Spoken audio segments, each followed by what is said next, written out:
Okay, so in experiment 4, in part 1, we're going to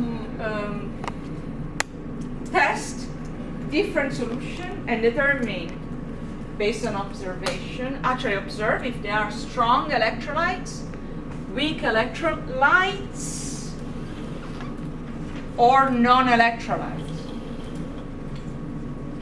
Strong electrolytes, by definition, we learned this on Monday in class, are those compounds that, when dissolved in water, conduct electricity.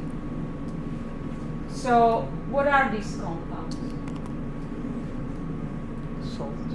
Salts, correct. So, ionic compounds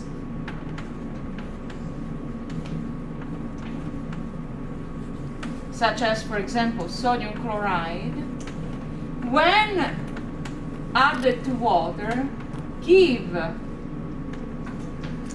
sodium chloride aqueous.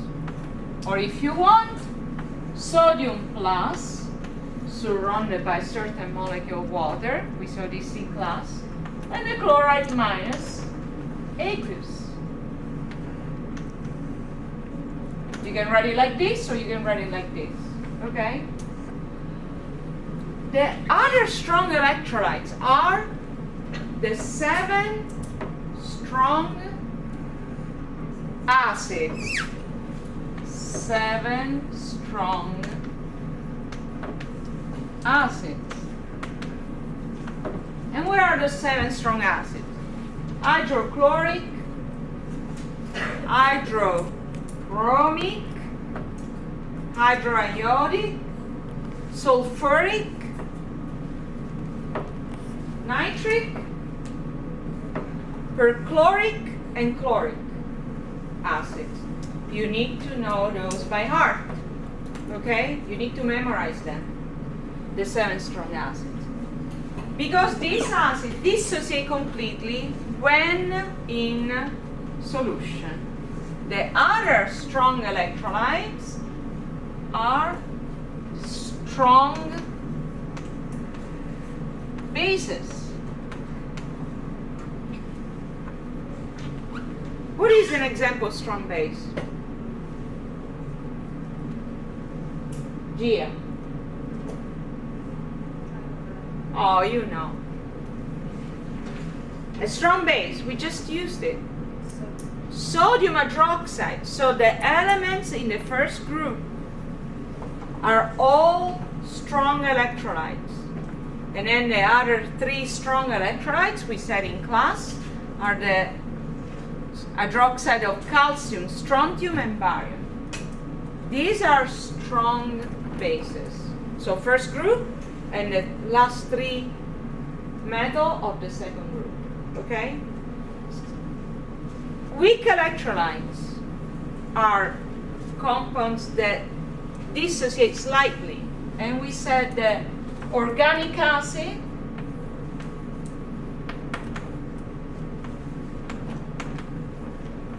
for example, acetic acid are weak electrolytes. We have also inorganic acid. For example, phosphoric acid is a weak electrolyte. Why they are weak electrolytes? Because this acid in solution do not dissociate completely. In fact, they stay indissociated for the most part. They don't dissociate as this, but they dissociate partially. So most of them stay in their molecular state. Another example is inorganic bases. Which one is a weak base? We learned this in introductory chemistry. Does anybody remember? Ammonia. aqueous ammonia in solution doesn't dissociate completely. It's a weak base. So inorganic weak acid and inorganic weak bases. Ammonia in water actually reacts with water to give the ammonium cation plus the hydroxide anion.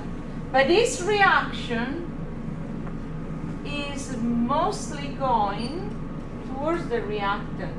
Ammonia, when it's bubbled in water, doesn't react completely. It's not completely dissociated, okay?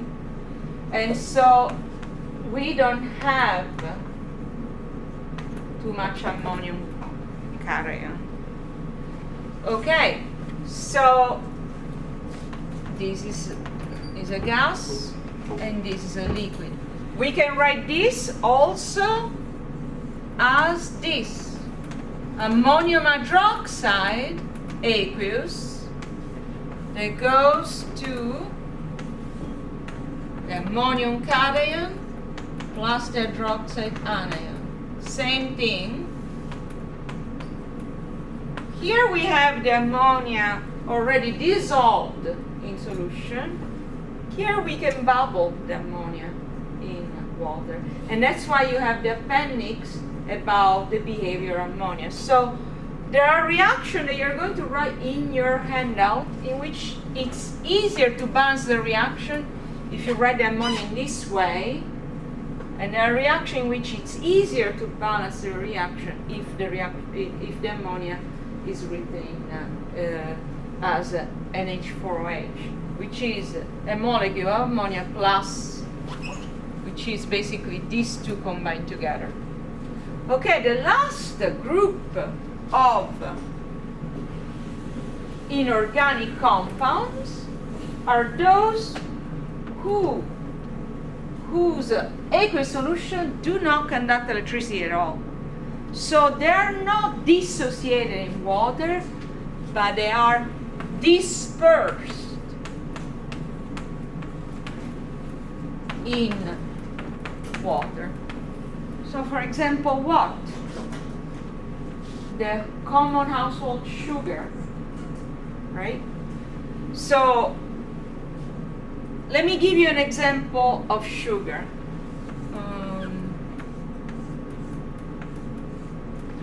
This compound, here we have carbon atoms at each vertex. And then we have one hydrogen attached here, one hydroxy group here. Then here we have an hydrogen. Here we have an hydroxy group. Here an hydrogen. And here we have an hydrogen and an hydroxy group. And finally, here we have an hydrogen and an hydroxy group. This is the molecule of glucose. Because all these hydroxy groups are very similar to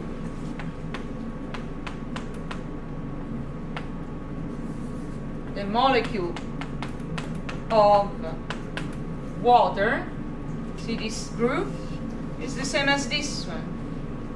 Similar things mix with each other. And so the glucose is, when we put a sucrose, which is a glucose plus fructose, or a spoon of glucose in our glass of water, it dissolves because these two groups are similar, and here we have many. And so we have a process of solvation, dispersion of the sugar. So the sugar molecule doesn't break like an ionic compound. An ionic compound actually breaks down in cation and anion. This one is dispersed. So if we let the water evaporate, we leave the glass of water on the table for a week. Eventually, we recover the crystal of sugar, glucose in this case. Okay? So now that and so all the molecular compounds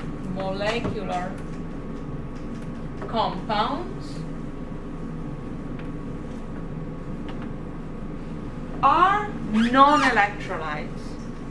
Okay? So now let's verify that what we said in this here is correct. And let's start with our demonstration. You have in your list, the very first solution is deionized water. What is deionized water? Deionized water is water without any ions, right? So is a distilled water, pure water, okay? Molecular compounds are made out of non-metal plus non-metals, right? So is water an ionic or a molecular compound?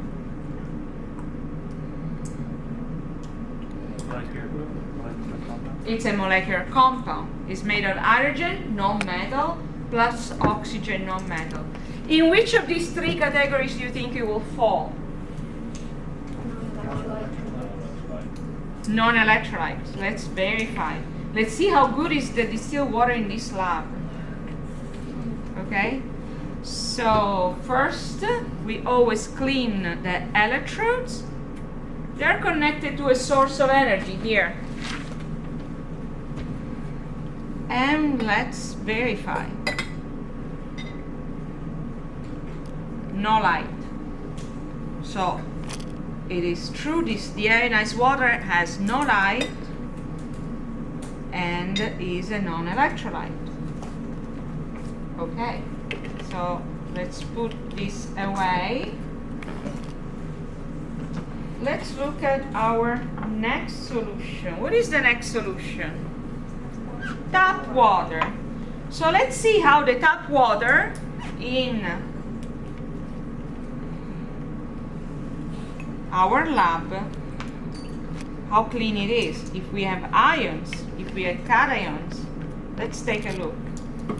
So we're going to, oops, did I rinse it? No. So I'm going to always rinse my electrodes with the ionized water because what do I want to avoid? Contamination, correct. So the ionized water, we can drink our deionized water. Excuse me, tap water. Because, no, I wouldn't drink tap water, but there are no ions. So it's, okay, so let's look at the third compound. What is the third compound? Sodium chloride. In what state is solid? Now, what did we say about sodium chloride? Is a strong electrolyte, weak electrolyte? Strong. Is an ionic compound, right? Yeah. But in this case, we have solid sodium hydroxide, not in water. So what do we expect when we are dealing with just the pure crystals with no water? Nothing. Let's see if it's true. So let me dry this really well. Now that I washed it. And let me put, here's the sodium chloride. Let me put this in here. I'm gonna really get it in. You were right, nothing. Nothing happened. No light is going on. Okay.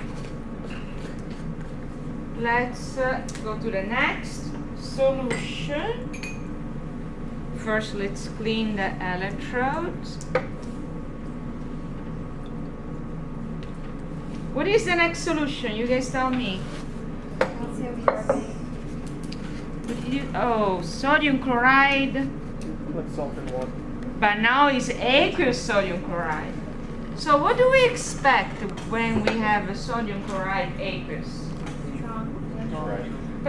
A strong electrolyte. So let's see if that is the case. So here is my solution of sodium chloride dissolved in water. Mercury. Put it away. And let's look what happens. Very bright light. So it's a strong electrolyte. So since sodium chloride, If it is solid, it's not dissociated, right? The crystals are kept together. The ions of sodium and chlorine, chloride, are kept together by ionic forces that we'll study later on. They are called lattice energy. Is what keeps together the ions. Okay, and so because the ions cannot dissociate in sodium plus and chloride ion, but they are solid crystals, we cannot conduct the electricity. But if the sodium chloride was, let me write down this word, molten. Molten means that you melt it. Molten.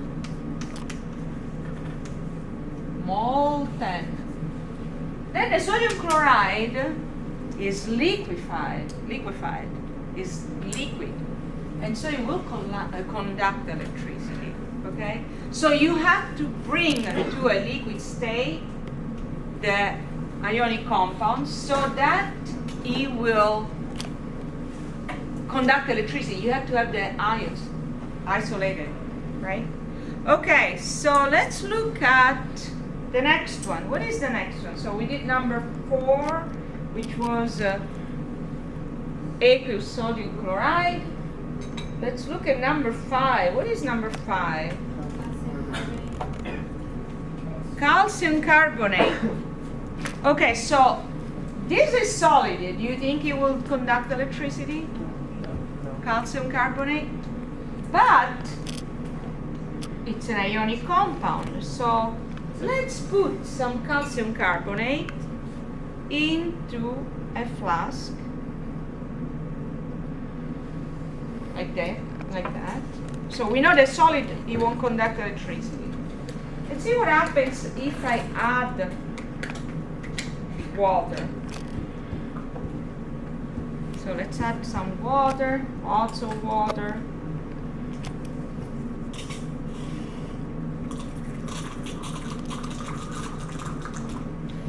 Okay, I'm gonna be fast. I'm gonna add a bunch of water. You see, the solution is not clear. It's milky looking. Let's see what happens when I add water to calcium carbonate. But wait a minute, this is an ionic compound. Don't we expect to, what do we expect when we have an ionic compound in water? Strong electrolyte, bright light. But there are certain exceptions, right? We said, for example, that for chloride anion, silver, lead 2 plus, mercury 2 plus and mercury plus do not conduct electricity because they form a precipitate, right? We saw this in experiment 3 earlier today. So calcium carbonate is one of those exceptions. Even though calcium is a strong electrolyte, is an active metal, the carbonate of this metal will not dissociate, and so we have a dispersed calcium carbonate in water. And after all, what is a calcium carbonate? It's something that unfortunately some of us have to deal for hereditary problems No kidney stone. Kidney stone. or for because they're getting old or because they're drinking bad water. Kidney What stone. is it? What is it? Kidney stone. Kidney stones. Kidney stones is basically calcium carbonate that did accumulate in your kidneys. And so then it needs to be broken down with a surgery. Nowadays, and then it has to pass through our system. Okay? So that's why here we still have a suspension. We have a bunch of it in the bottom that didn't dissolve. Okay, let's go to number 6. What is the number 6 question? What do we do about major species and minor species? You have to figure out what are the major species. So what When is it? something gets dissolved, what are the major species? When something doesn't solubilize, what are the major species in solution? So you have to think what is ionized, what is dissociated, and what is not dissociated. And then draw your conclusion based on the solubility rules. Okay? All this is based on solubility rules. Okay? So let's clean up one more time.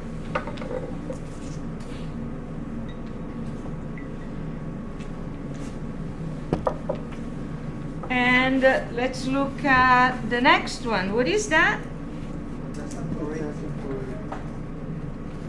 I didn't hear it. Potassium chlorate, correct. Potassium chlorate. Okay, so potassium chlorate, solid. What do we expect? Potassium is in group 1. So everything in group 1 is going to be highly active, right? Reactive. The chlorate is one of the 7, is the anion of one of the 7 strong acid, right? We listed earlier which one they are. What do I expect for this one? Nothing? Who said nothing? It's true. Why do we expect nothing? Because it's solid. We said that only when we have the aqueous solution it conducts electricity. So let's verify that this is true.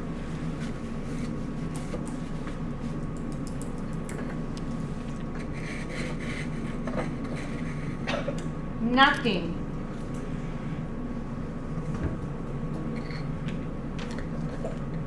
So we said the truth. Okay, the next one, number 7. What is the number 7? We're getting close to the end. What is number 7? Liquid. Well, we don't have that in the lab today. So I'll leave it to you to predict what will happen with liquid. Read the pre-lab instructions and study the solubility rules to figure out what happens with that. Okay? Let's go to the next one. What is the next one? Number 8.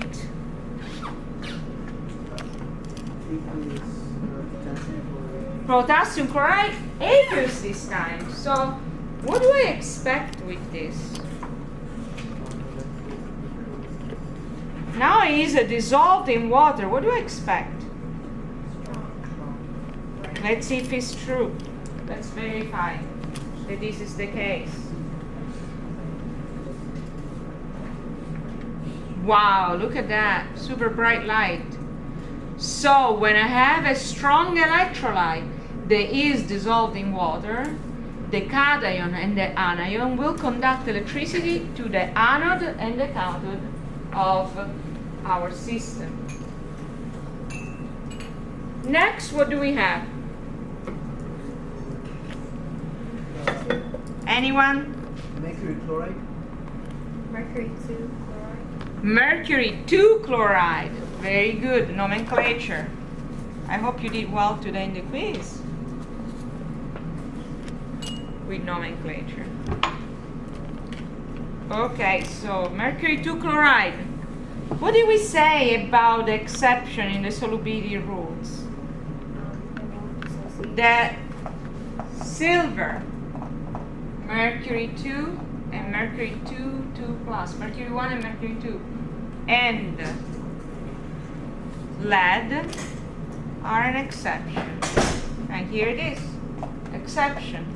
We have a mercury chloride, mercury 2 chloride aqueous, and the light is not going on because it's dispersed, it's not dissociated. Okay, next one. What is the next one? Let me read. You should know this one. Ethanol. So ethanol is an organic compound. What is made of? What are the elements? You can read them. There is carbon, hydrogen, and so are they metal or non-metal? And so what do we expect? Non-electrolyte.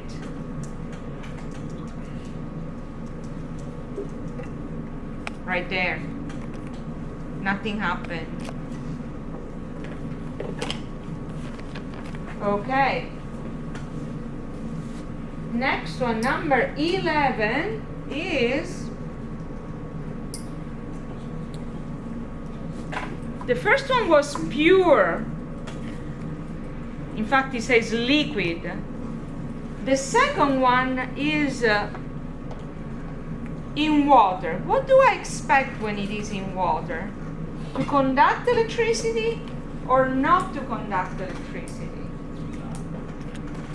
Because either is in water or is not in water, ethanol is constituted by non-metals. And so, either I put it in water or not, it's like the glucose that we described earlier. Doesn't conduct electricity. So just to understand, what are the major species in this mixture? We have water and methanol.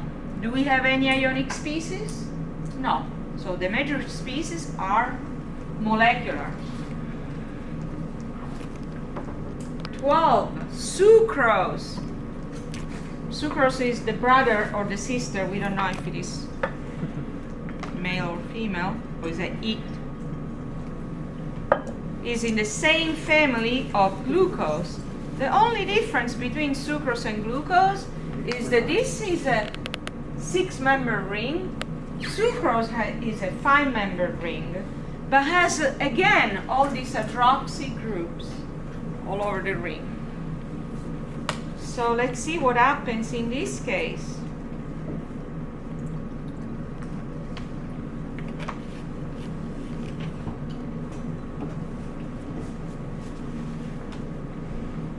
Did I rinse it? I forgot. I don't remember. If I did, just in case, let's rinse it again. Never be. Always better to be safe than sorry.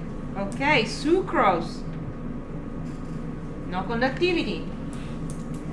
Because it's constituted by carbon, hydrogen, oxygen, no metals. Right?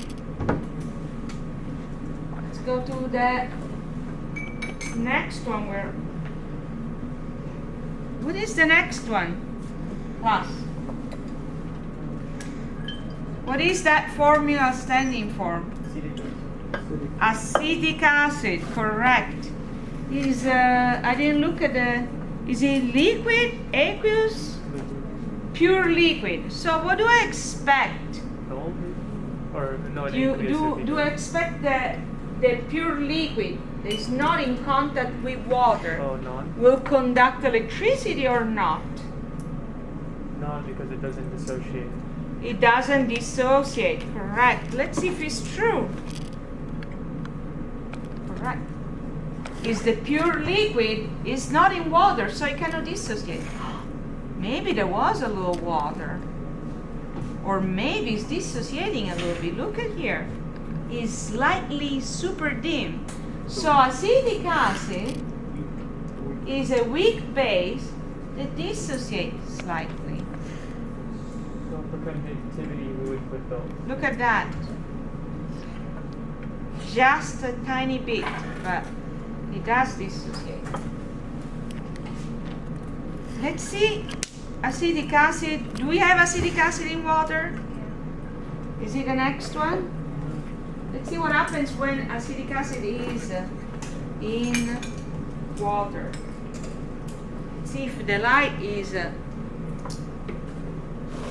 of the same dimness or is going to be a little brighter or super bright. Who knows? Did I rinse it?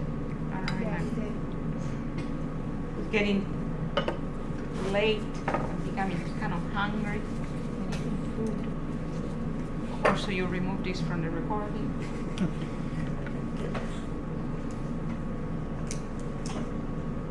Okay, so acetic acid in solution. Let's see what happens here. Same thing. So really acetic acid doesn't dissociate. It's a very weak acid. So it could be that the acetic acid that we had in the previous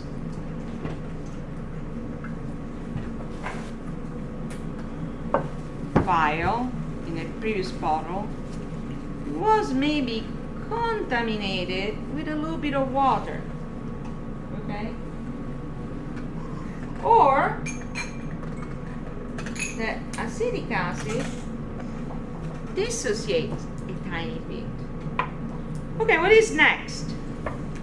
So I'll leave to you to research if acetic acid, when it's by itself, dissociates or not, because we know that when it's in water, partially dissociate, but okay. The next one is number 15, hydrochloric acid. But notice in parentheses there is written toluene.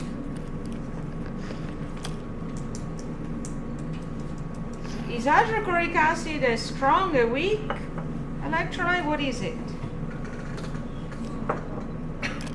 It's one of the 7 strong acids. Okay? Based in toluene. Let's see what is toluene. Let me draw the molecule of toluene.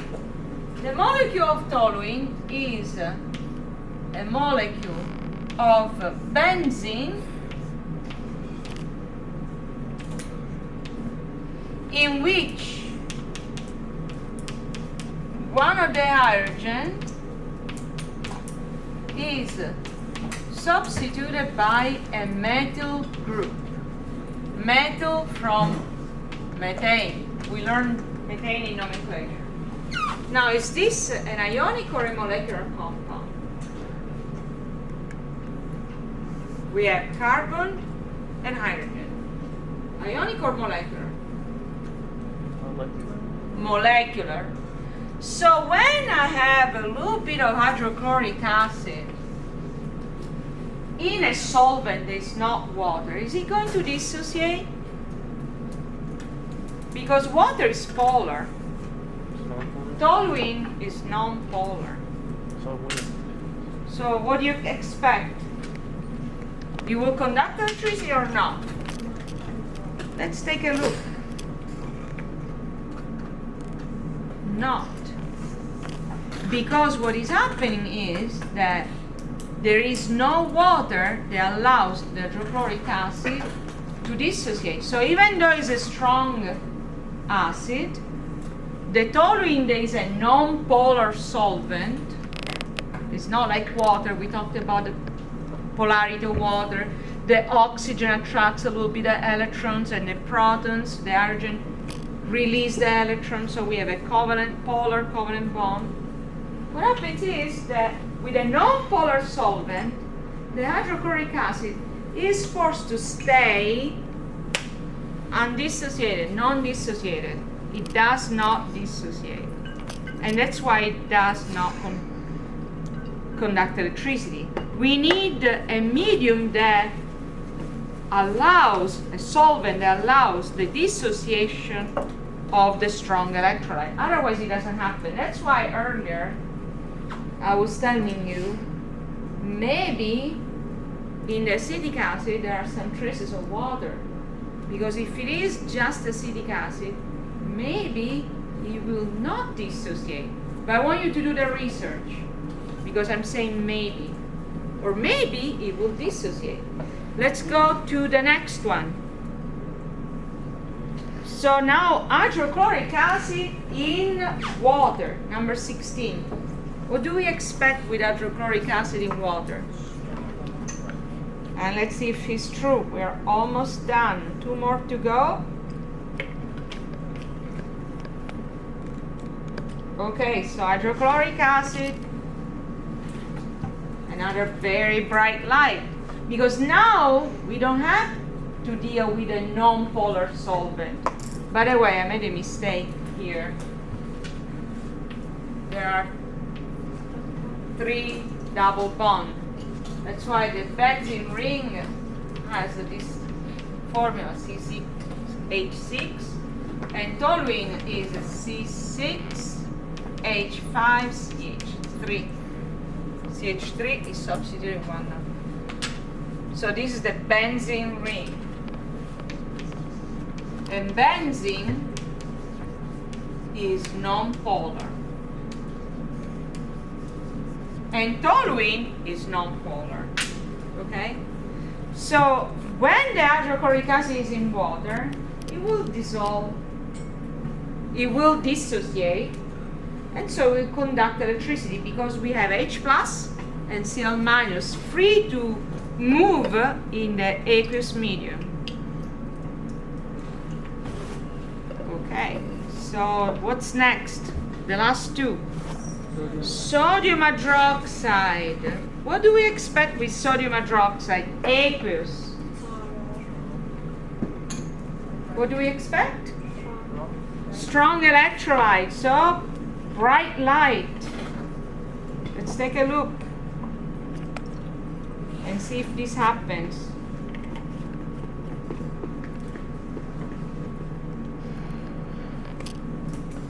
It happens. So what are the main species in solution? Sodium plus, hydroxide minus. They are conducting the electricity. Okay? And water is the minor, is the medium through which the conductivity takes place, the conductivity process.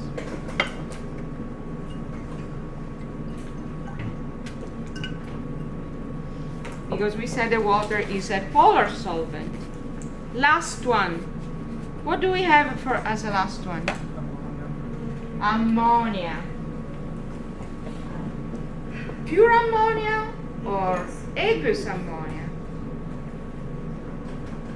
What is it? Aqueous. So we said earlier, the ammonia, let's repeat it. We can write NH3 aqueous, which means that in solution is dissociated in water, NH4 plus aqueous plus OH minus. So I have a cation and an anion. But the dissociation of this, because it's a weak base, is very low. So the reaction really goes into this direction. Or we can write it as this NH4OH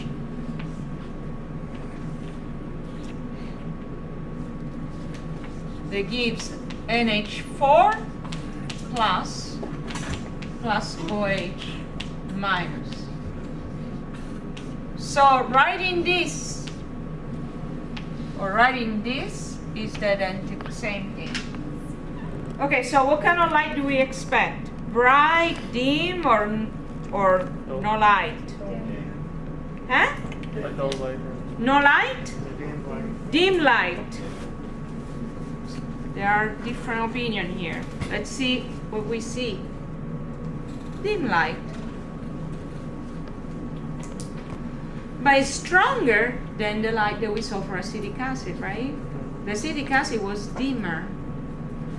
So that means that the acetic acid in water dissociate even less. So it's extremely weak. Okay, with this we finish the demonstration. Wait! With this we finish the demonstration. And so what we're going to do now is we're going to complete the following pages.